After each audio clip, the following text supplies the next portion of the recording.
оқушылар, біз бүгін сіздермен алгебралық өрнектер деген тақырыпты өтетін боламыз. Жақсы, алгебралық өрнектерде бізде қабылдайтын мәндері деген бар, яғни x-ті қабылдайтын мәндері.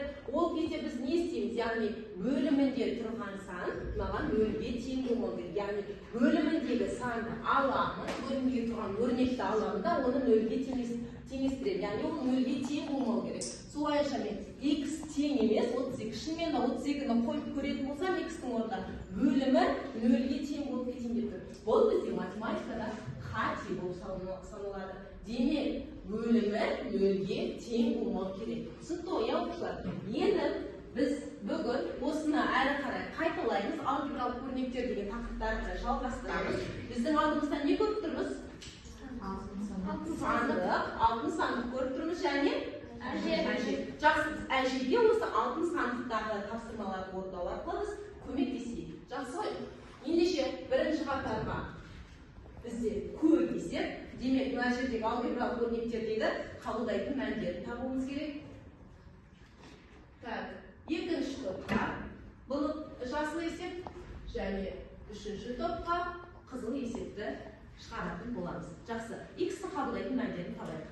Жазамыз. Әр топ өзінің есебін жазады. Бірінші топ көп есеп. Ендеше бірінші есепті оқып жіберейік, Шазиза. X қосу 4, X қосылған 4-ті x минус 1992-ге қатынасы. Жақсы, келесі топ екінші топтан кім оқиды?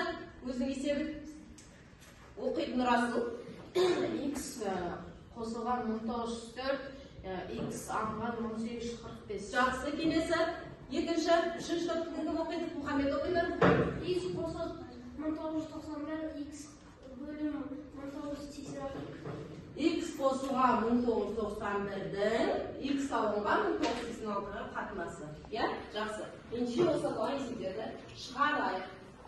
X-тің мәні неге тең емес. Немесе X-тің қабылдайтын мәндерін шығарамыз. 1986. Демек, X азайту 1986 тең емес нөлге.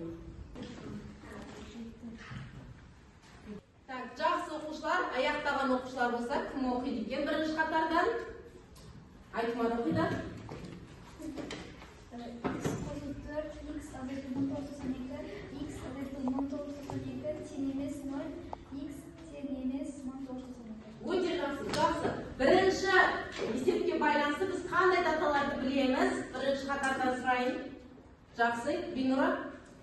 1992 жылы 4 маусым күні рәміздер күні. Өте жақсы. 1992 жылы 4 маусым күні бізде рәміздер күні болып бекітілген болады. Балалар?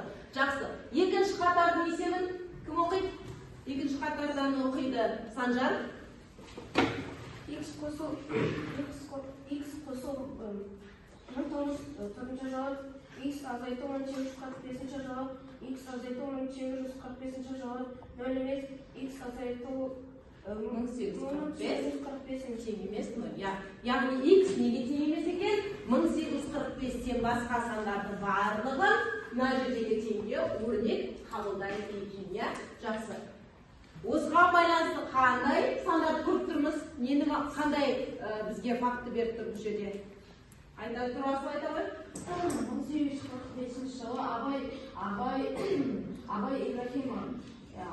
Ибрахим Құнанбайұлы тұлға. Абай Құнанбаев біздің еліміздің ақын жазушысы және Абай Құнанбаев атамызға 180 жыл болды. Жақсы. Биылғы жылы, яғни Абай Құнанбайұлына 180 жыл болды болатын. Біз соны мектебіміз болып атап өткен болатынбыз. Жақсы, келесі үшінші қатарға берген есепті оқиды Ерхан. Ерхан оқи ғой. X қосу 1992, X азайту 1986. X азайту 1986 нөлге тең болмайды. Жақсы, өте жақсы. X 1986 санына тең болмау керек. Өте жақсы. Яғни мына жерге мен қандай санды қоя алмаймын? 1986 6 деген санды мен қоя алмайтынмын. Себебі оны қойсам неге тең болып кетейін деп тұрасыздар? 0-ге тең болып кетейін деп тұр. Жақсы. Осы даталарға, осы сандарға байланысты қандай ең көріп тұрмыз? Жақсы айтады маған. 1986 жылы біздің Нұрсұлтан Назарбаев президент Маңғыстау орыс президентін қойғысы келді. Сөйтіп біздің жас ұрпақтарымыз соғысқа шықты. Алаңға шыққан болатын. Жақсы, отыра қой. Жақсы. Ал 1991 жылы не өтеді? Жақсы, Мұхаммед.